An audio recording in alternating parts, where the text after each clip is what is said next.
Thank you everyone for taking the time out of your day to join us for our 3-day special session during National Public Safety Telecommunicators Week. Today is day 1 of our 3-part series, and today's topic is the heart of emergency response. And yeah. Today we have with us Dominique Sanford from Cobb County and Melissa Alterio, also from Cobb County. Our session host is Jeremy DeMar, and I will be helping moderate the Q&A in the session today. So if you have any questions, please use the Q&A feature in Microsoft Teams. It's located in the top middle panel of your Teams app, and we will address questions as they roll in. All right, Jeremy, if you want to take it over. Well, hello, everybody, and happy National Public Safety Telecommunicators Week to everybody. Marie, is that supposed to advance? There it is. Okay, I can see Dominique and Melissa. And then okay. Is it just Dominique and Melissa I'm supposed to be seeing, or is it all of us? They get the full screen today. That's awesome. That'll work. We're going to wing it. We're going to improvise. We were literally just asking about this. If any of you watching today have ever been on one of these sessions before, you'll know that we normally have 3 to 4 panelists, and the screen kind of breaks it up evenly. So I wasn't sure how this was going to do it, but it looks like Melissa and Dominique have the full screen, at least on my computer. So I think that's cool for them. But in any event, yes, welcome everybody. We're so thrilled to have you here today again. Happy National Public Safety Telecommunicators Week to all of you. This is really, I mentioned this before, this is my favorite week, especially being a long-time piece of the 911 equation. So I hope I am able to celebrate the celebrations that all of you are having to the extent that you're doing that with your folks today. But there are a couple of quick shout outs that I would like to give before we jump into introductions. One of those, I'm going to hold up this patch here. I'm doing a 3-day session, right? So I'm celebrating the 3 individual centers that I was a part of in my 911 career. The first one is this one here in Rochester, New York. This is the Emergency Communications Department, my forever first 911 home. And that's where I met Melissa too, not in Rochester, but being there. But spent the first 15 years of my career there. Started out as a dispatcher and worked all the way up into supervisor. So a shout out to all my friends, my colleagues, my family members in Rochester, New York. I hope you're having an exceptional week this week. The other shout out that I want to give, if you haven't heard of this little organization here, On Scene First, that's my good friend, my sister from another mister, as we call it. She runs this particular organization, and she is doing a full 1-week celebration of National Public Safety Telecommunicators Week. So I would encourage you, if you have not done so already, go to her website. Intrado is an event sponsor, so we're happy to be there. But she's doing crazy things this week. They're having a great time, giving away tons of prizes too, by the way. If you like prizes, it's a really cool place for you to go and check that out. But and you don't have to be present to win, because she is there all week. All you got to do is register and you're automatically entered. So check out On Scene First. With that, I want to welcome my 2 guests today, kicking off day 1 of Intrado's celebration of National Public Safety Telecommunicators Week. Melissa, my longtime friend and bestie, we've known each other for many years, and she has invited one of her colleagues, Dominique, to join. So let me start by asking both of you to do an introduction, if you wouldn't mind. Melissa, do you want to let Dominique go first, or do you want to go first? This is Dominique's premiere presentation event, so I'm gonna go first. So she can see how it's done. Okay, it's really, we set the tone and said we're going to be sarcastic because it's Telecommunicator Week. So how can we not set that tone? I'm Melissa Alterio. I am the director for Cobb County 911 here in Metro Atlanta, Georgia. 35 years in the 911 industry, worked my way up from frontline telecommunicator to director. I'm proud of that because 911 is 100% a career. And so I will talk about that all day long. And those of you who have ever seen me present before know that I'm going to give my line. I started when I was 10. Yeah, and that number keeps on getting lower. I was going to say 5. You went with 10. Okay, I went with 10. So yeah, so we're second largest 911 center in the state of Georgia and home of the World Series champions, the Atlanta Braves. MLB All-Star Game will be here in a couple of months. So yeah, that's me. And now I'm going to let Dominique, our wonderful team member here, introduce herself. Hi guys, I'm Dominique Sanford. I'm a dispatcher here at Cobb County 911. I've been in 911 for 4 years now and just looking to grow. Well, you're growing with us today, whether you like it or not. So we're glad. Yes, we're glad. and I'm happy We're, to be here. we're glad to have you. We'll try to keep it nice and even keel, not go too crazy. Okay. We might be a little crazy. I'm because gonna of the say nature of the you week, so. and not crazy in the Yeah, same sentence. well, I don't know. That's kind of the way these things work out. But the beauty of this particular event, and again, Marie and Stephanie, I can't give them thanks enough. There's a lot of planning and preparation that goes into putting these events together. These these share, solve, evolve sessions are generally very hard hitting. There's usually, again, 2 or 3 different individuals in addition to myself that are there contributing, and we're talking about a variety of things, but they're usually about pain points and challenges and situations facing the 911 community. This 3-day event, though, however, the one that the 2 of you are helping me kick off today, these are a little bit easier to deal with, right? We're gonna have more fun today, not nearly as serious. And obviously, the big thing I hope that a lot of folks take away, especially those joining us maybe for the first time, is some great ideas for what they can do when they go back to their centers, talking to their leaders, their leadership, doing those kind of things, to try to do some cool things in their centers as well. So I do want to remind everybody, though, that and Marie, I can't for the life of me remember whether you mentioned this initially or not, so I'm going to throw it out there. But if any of you watching today want to ask questions of the panelists, myself, whoever it happens to be, or you want to contribute something that you're doing in your centers, feel free to use that Q&A section that is in the Teams feed there. If you drop anything in there, I may or may not see it. I know that Marie and Stephanie are monitoring it, so if it's pertinent to what we're talking about at the time, they may try to inject. At the very least, we will try to come back and revisit it at the end of the session to answer any questions that you have. So with that in mind, let's jump right into it. So, the theme today, and again, I said today's kind of informal, right, in comparison to other Share, Solve, Evolves. Our theme for today is the heart of emergency response. So we were talking a little bit earlier, and Melissa was like, hey, what kind of questions? And I'm like, so we had some questions that we were going to go over here, but we had a pre-meeting last week where we went over a lot of different things. But when I think of this, well, let's spend less time about what I think of when I think of the heart of emergency response. And Melissa, let me throw it back to you for a second, because I think when somebody hears the heart of emergency response, and again, that's the theme for today, maybe a couple of different things come to mind. Do you have anything you want to just throw out there to kind of kick the conversation off? Well, I think number one, the heart of emergency response is the 911 professional. I mean, you have to have heart to do this job. It's a calling and a purpose, as we all know. So definitely the heart of emergency response is a 911 professional. But I say that with what we talked about last week, Jeremy, is the fact that the number one challenge and the number one focus that has to be for the 911 professional is their wellness. Because if they're not being kept well, and that encompasses a variety of things, right? Then how are they going to serve our community? So we have a huge emphasis this week and really all year. Mm-hmm. But our focus this week for Telecommunicator Week is wellness. But we have an ongoing wellness initiative that we've been working on for the last several months. And so I think that Dominique can share a lot about that. If that's what you wish, we can certainly talk about that.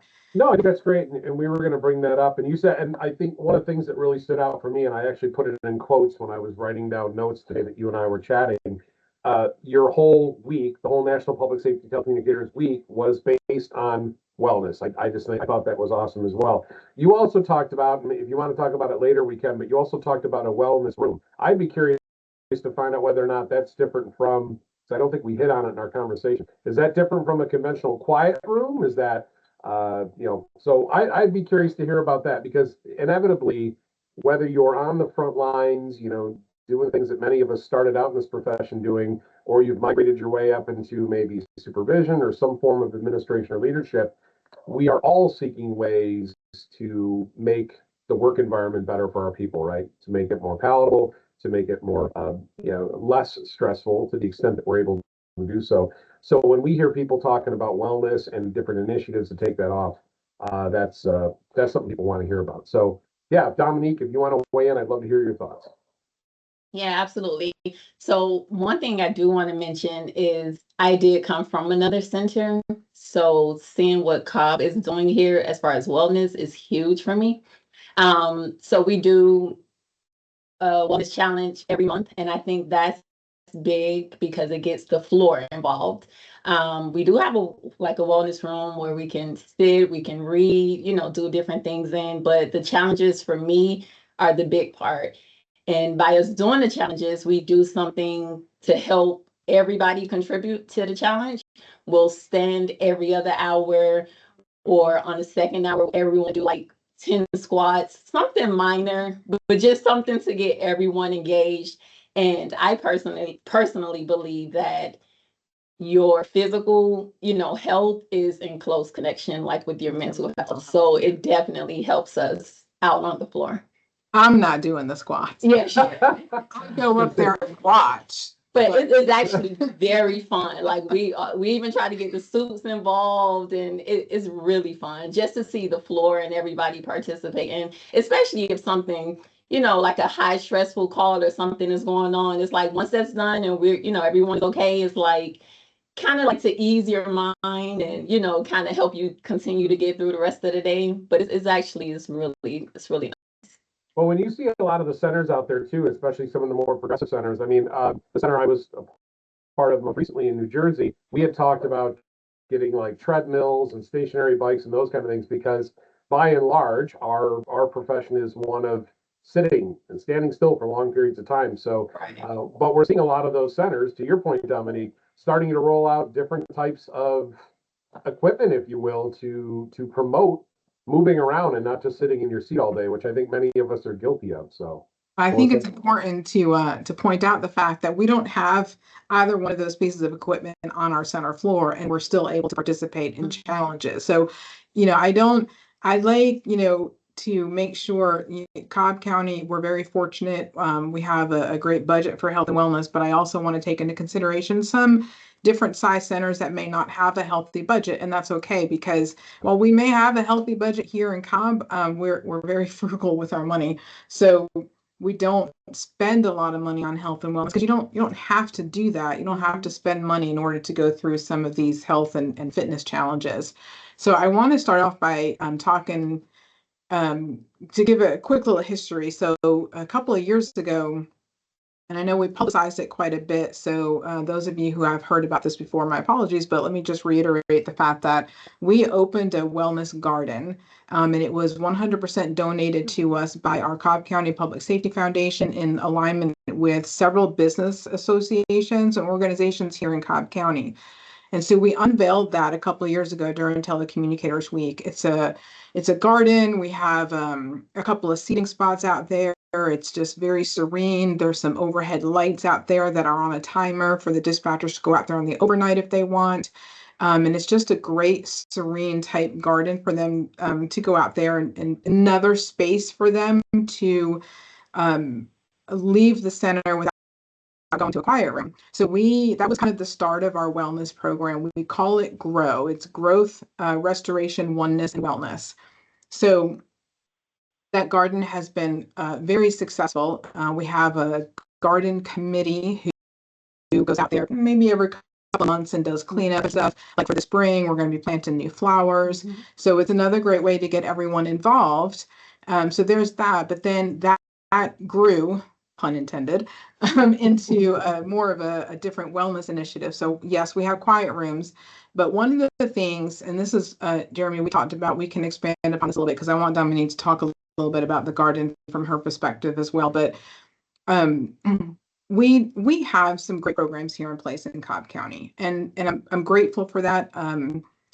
Having sat in the seat for many years, I understood what's needed. I do try and listen to all the staff members to see what it is that they need.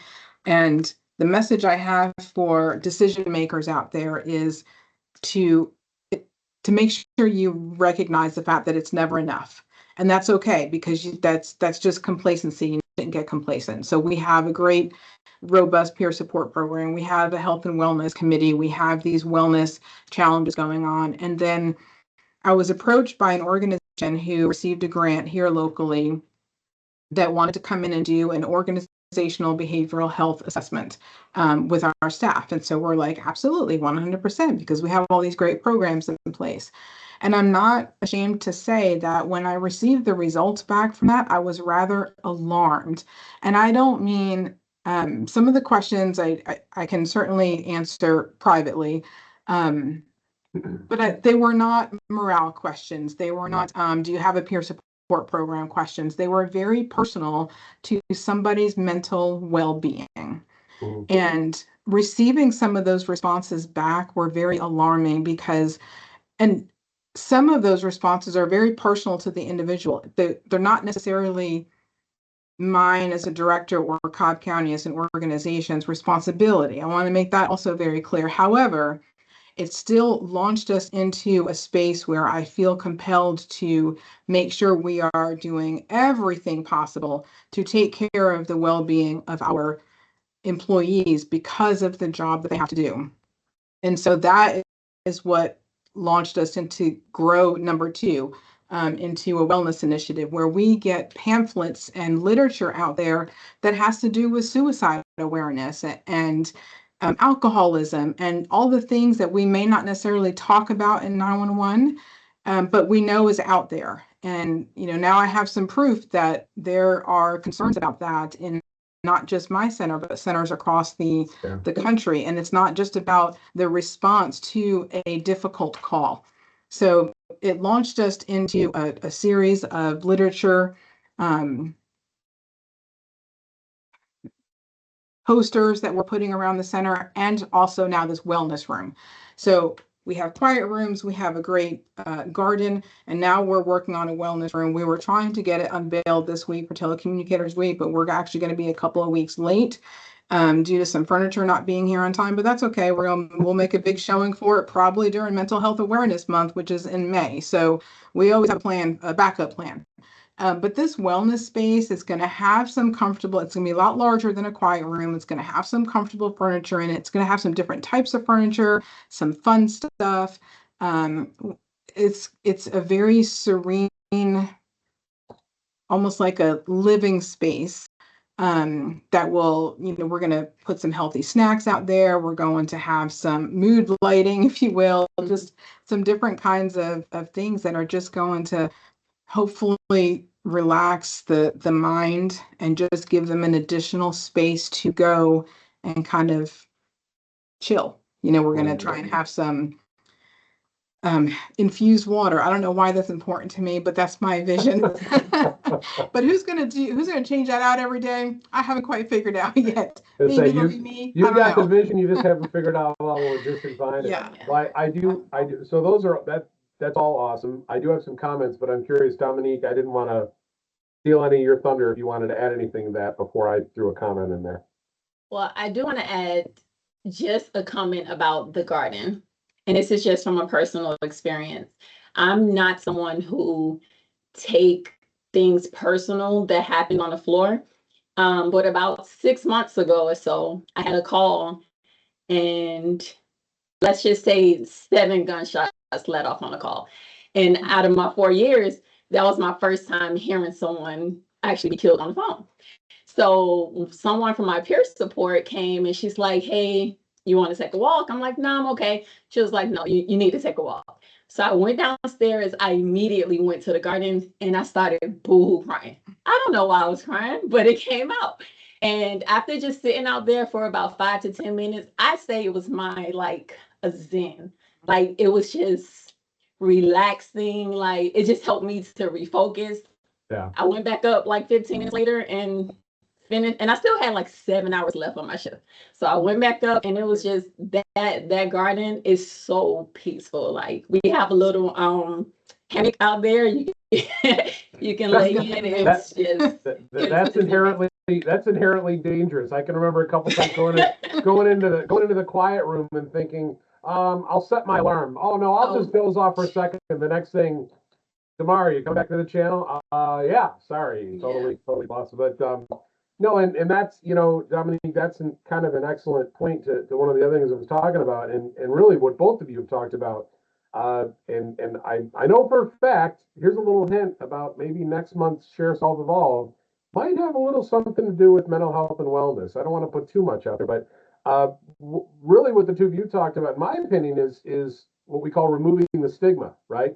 Because we those of us that have been in the business for a long time, I remember before I was in 911, I was in fire and EMS for almost 15 years with two different departments, as well as working on an ambulance. So you can imagine, I mean, like anybody else working in this line of work, I mean, I got to see a lot of stuff. But I think when we came into it at that time, it was with the belief that we were like impervious to a lot of the stuff that we were seeing. And certainly that extended into when I started working at 911, into the things that I was hearing. And, people would come up, you all set? Yeah, I'm all set. I don't need any help. And that bottles, I mean, there's still, every one of us, I don't care how long you've been in this business, I mean, every one of us has that one call. The one call that when we go to our grave, we'll still remember that call because, and I still have it. I try not to talk about it too much, but it's still there. But we all have that one call, right? But just taking that time. I mean, I mentioned Rochester earlier. We had a I won't even call it a policy. It was more or less a practice where if we had a high profile call, like a CPR call or something like that, we take 5 off the floor and go collect our thoughts. Dominique, similar to what you were doing with your call there. But I think what you're seeing now is that practice, maybe even extending on that practice, has become much more commonplace because folks that are part of this profession now, this industry, and recognizing the need for mental health and wellness, they want to make those opportunities available to their folks. They also recognize long term that giving folks 5, 10, 15, 20 minutes to kind of decompress after a big call, after a bad call, is critical. So kudos to you guys for doing that. I think it's important because Dominique and I were talking before we started, and I think it's important what she said too, is that she doesn't take a lot of things personally on the floor. But like that could have, I hope it's your only one call in the years that you're going to be in this business. But I think it goes to show that not everybody needs it. Not everybody needs peer support. Not everybody needs the wellness program all the time, right? And so I think it's important for us as leaders to not push it down our team members, because we also need to worry about building resilience and not just and being more proactive instead of reactive. Having the reactive programs in place is wonderful and it's very necessary. And as we talked about before, just like you said, in the years, many years ago, we didn't have anything like this. So we're fortunate to be leaders of our organizations, knowing what we need to have in place. But now the focus has to be on being proactive and having, teaching our folks resilience and putting these things in place before it occurs. And I think we had a really hard message delivered to our folks several months ago when, again, it's a difficult incident that had occurred, but some folks were like, I felt almost like I feel like I should need peer support, but they didn't. And so the message we really had to get across to them was like, it's okay if you don't, like, there's no judgment and nobody's pushing you towards it. Right. And so I think that is a really vital message that sometimes we miss in centers. But I want to talk about real quick, Jeremy, if you don't mind, because I really want people to take away at least one thing here when we talk about our wellness initiative. And I'm more than willing to share this with anybody who may want it, but the wellness initiative we're working on now has 6 pillars to it. And I want to talk about a couple of them. The first one is after hours communications protocol. So I'm going to read through them real quick. After hours communications protocol, peer support and mental health resources, healthy boundaries and self-care, physical well-being, building. Well, I'm going to talk about them. Just hang on. I'm taking notes of it. She's going to read them one at a time. I'm going to get and then because we worked in the time before CAD. I mean, now I'm really dating myself. Building a supportive culture and continuous feedback and improvement. But one of the ones, and I'm speaking to directors out there, the after hours communication protocols and supervisors and managers. I took this from my dear friend, Tina Bunetta, who I believe you'll be hearing from tomorrow.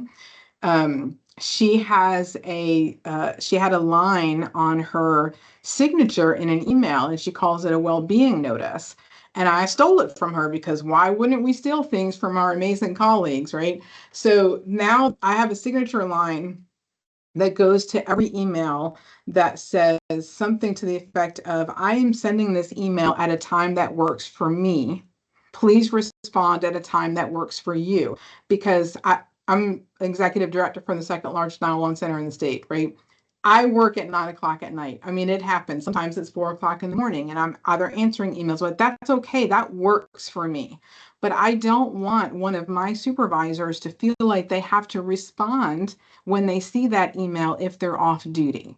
And so that was a really big message for us to share with our supervisors and managers to say, look, just because I'm sending you an email at 9 o'clock at night, when you're off, doesn't mean that I'm a salaried employee. Like you're not, it's okay. If I really need you, I'm going to call you, I mean, I know it's in the business of what we do, but I feel like that was really important for a message to our staff. And I'll tell you, I was so proud that I stole that from Tina, that the last department head meeting I had here in Cobb County, one of the community development director here in Cobb County was like, I love Melissa's message, and started to use it as well. So it's something that I think all leaders need to consider, is making sure that you are not putting any undue pressure, unintentional or undue pressure on those below you when you have the time to work. Does that make sense? So, Dominique, you don't feel like you have to answer at 9 o'clock at night. But if you're at work, no. Yeah. Yeah, unless you're like one of those people like me that has to have their inbox, try to have it empty all the time. You're like, oh, boss sent me a message. I got to try to reply to it. So I'd be that guy. But so that's excellent, and hopefully you'll send me the 5 other pillars and we can talk about those, or maybe that'll come up in a future session. Who knows? But I just wanted to remind everybody. Normally our Share Solve Evolves go for a full hour. Today we were slated for 30 minutes with a 15-minute push, so we won't go any later than 2:45 Eastern. But there are a couple more points that I want to just chat with Melissa and Dominique about before we start to kind of head into wrap up. So first one, I want to kind of go back a little bit really quick. Melissa, both you and Dominique were talking about different ways in which centers are supporting their people. I think back in the day when we started, it wasn't uncommon to get the proverbial EAP card thrown at you. Now, I will say EAP, I think it's a bad rap because EAP does provide a lot of great services. And depending on what city or municipality you're associated with, the variety of services you can get through EAP is going to be different. There's going to be a lot of different things that are out there. But as most that are in this business will tell you, EAP is great for a lot of things, but when it comes to the public safety profession, it's not always the best option. So the reason I asked that, Melissa, is there was two things. There was one other point that you brought up during our preliminary discussion, and that was staffing related to emotional demands, which maybe we can talk about that a little more. But I was also hoping, because we know that we have a mixed audience of folks that are going to be watching these sessions this week. We have folks from large centers like yours, medium centers, and then centers where you've got maybe 1 or 2 seats. That's it.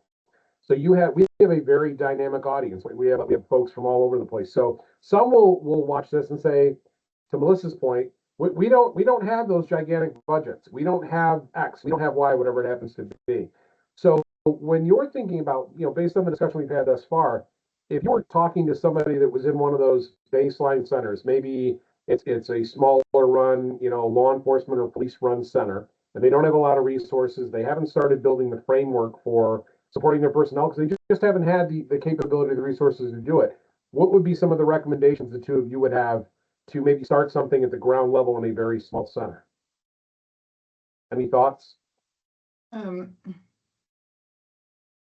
have a couple. I agree with you about EAP. Notoriously, they have received a bad rap, and I think that's a little unfair to a degree. And I would say that any good EAP is as good as the person in public safety who contacts them and educates them, right? So I feel like if you are in a smaller center and perhaps you don't have a peer support program available to you to work or collaborate with your human resources department and talk to the EAP representatives, kind of give them some education about 911 and the uniqueness of the role, and then champion it with your staff members, right? I think that's really important. The second thing, as far as a peer support program, if you're in a small center and you feel like it might not be possible to start one yourself because of such a small staffing, reach out to your centers around you, to your state contacts, to your larger county centers, because I guarantee you, like us here in Cobb, we will send our peer support team to all over the state. And we do get called quite frequently. So I really 100% suggest that just because you may not have one or may not have the means to have one, you can still create a peer support program with these contacts in mind. So if somebody is in need of peer support, make sure you have the resources necessary to say, I'm going to call and get you some help. Okay, so I think that's something that is missing really from folks who think, well, I just don't have the means. We don't have enough staffing. I don't have the training to put together a peer support program. You can still put together a program. It doesn't have to be people inside your center. I think that's a big difference.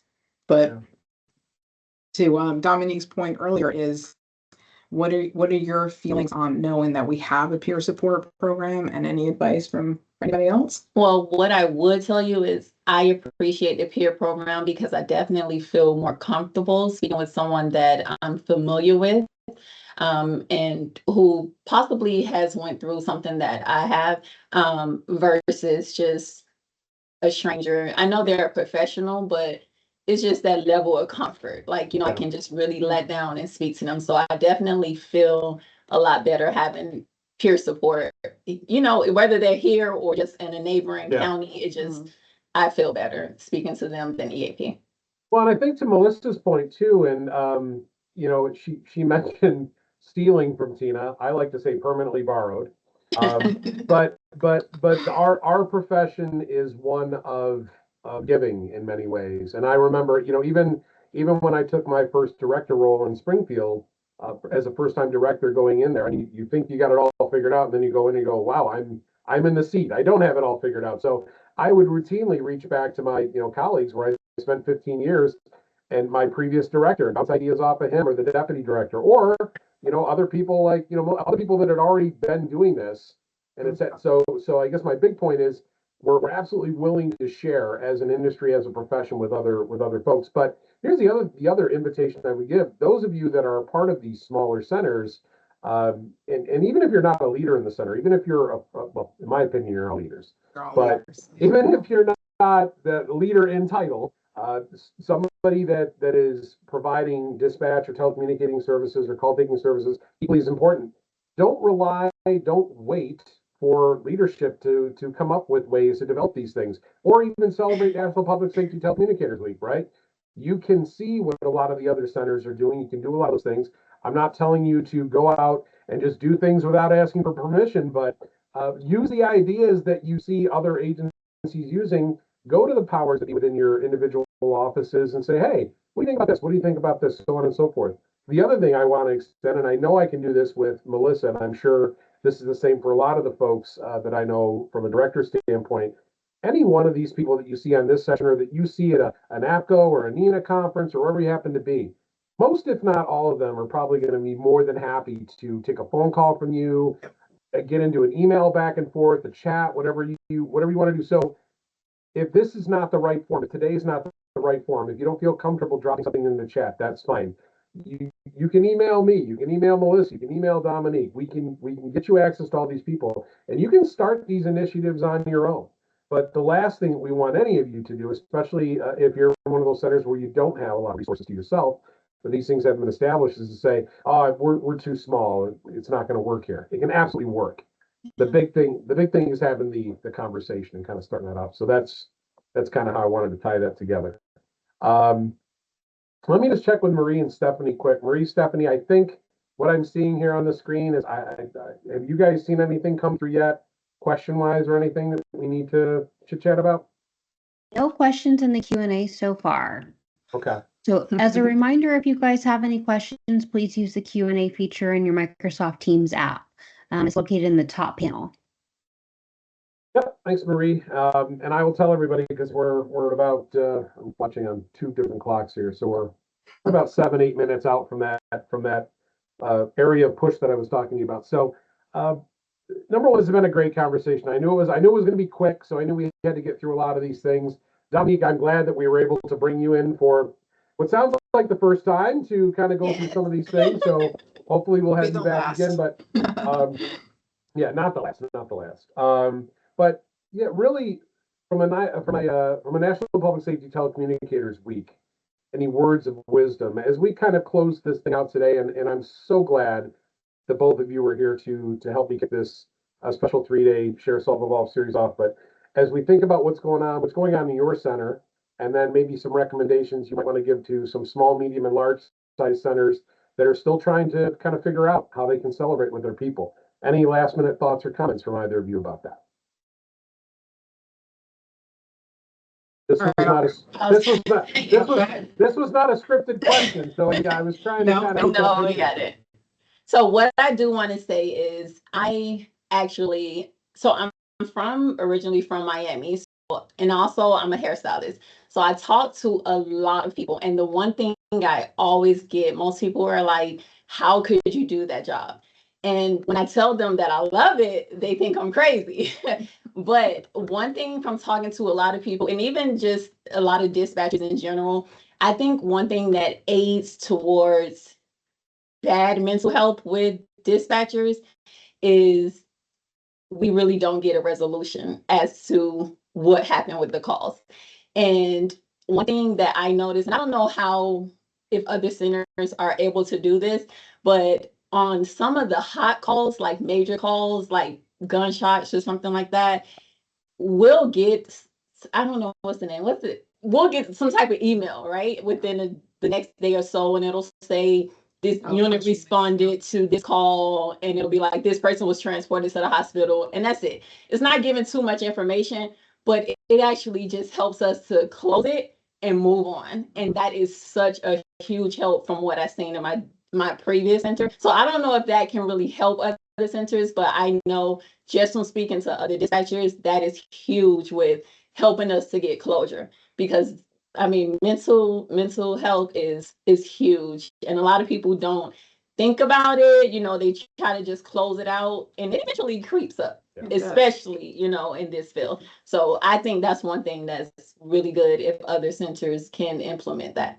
Especially when you see something on the news that you did not hear from your public safety partners first. And so what Don's talking about is the police departments that we serve, we're on their email list for their press releases. Mm-hmm. So when there is a big incident, we're usually seeing the press release either at the same time or before the news media. So it kind of like helps bring that call home to a lot of folks. And I think that's important. And I think many centers can do that. We're a standalone center, but many centers I know report to or work under a police department or sheriff's association. And I think it's just a matter of talking to them and educating them about the needs of the 911 professionals. But I also wanted, to your point, Jared, I wanted to talk about Telecommunicators Week specifically. And I think that expectation is the root of all disappointment, right? And I really have a message for all ranks in 911. I feel like, number one, and I will stand by this for my entire career, morale starts with the individual. And I think having an expectation that you should only be receiving recognition from leadership or from the powers that be, I think is just probably a false expectation. I think recognition is 100% important, but I think also recognizing peers are it's even more important. And Telecommunicator Week involves everybody. And it also involves recognizing your supervisors and managers. They're also telecommunicators and have been telecommunicators. So I think it goes up and down and sideways. And I think that is extremely important to also empower your staff to either have a telecommunicator week committee or whatnot. I can't say I haven't done anything for telecommunicators week, but the responsibility has not solely fallen on me or my deputy directors. I have a couple of supervisors who have kind of taken the reins with facilitating and organizing this week for the last several years. And then all the supervisors get together and talk about the kind of gifts and that they want to purchase for them. And then, we as leadership also do something, but it doesn't start with me. And I think that's important because everybody starts to get excited about Telecommunicators Week and everybody gets involved. They're not waiting for something from here or there or elsewhere. And I think that is really important. If you have, I know it breaks my heart to know that there are centers out there that do not have support of leadership. That breaks my heart. If you are one of them and you're listening, don't wait for them. You can recognize one another yourselves. You can celebrate yourselves. Okay, that's my message. Our one of our good friends, Melissa, Charles Vitale, weighed in here. I want to give him a quick shout out for my center in Rochester. This ought to be good. No, it's Hey, Charles. I was gonna say, Charles says, my only comment is to echo both panelists as it starts small. Take the time to say thank you to a colleague and say nice job. Simple words that can be amazing to start and change the culture. So Charles, spot on. I'm glad Charles is on the session today, but I'm also glad that I know Dominique is a hairstylist. I've been trying to figure out what I'm going to do. Dominique, maybe we can talk offline. I don't know if it's too far gone, but There's no help for you, Jeremy. There's no help. You knew there was going to be a hair joke here. So Right. I can't thank you enough, both of you, for being here today, for being a part of this.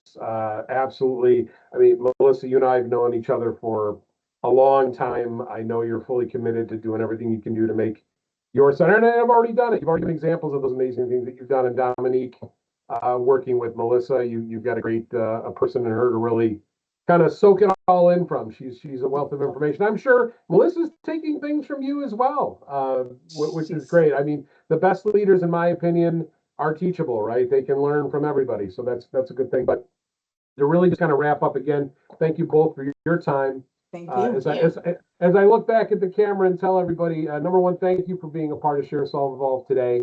A reminder that Share, Solve, Evolve is a webinar series designed to face and approach the challenges and different pain points being worked on by the 911 community as a whole. So our sessions generally include folks from all walks of life within the 911 space. Our 911 telecommunicators, call takers, dispatchers, CTOs, supervisors, training coordinators, all the way up to directors. So if you have not been a part of this, if this is your first one today, first of all, welcome. We hope that you'll come back for a future visit. And because this is a unique one this month, and that we're doing 3 in a row, I hope you come back tomorrow.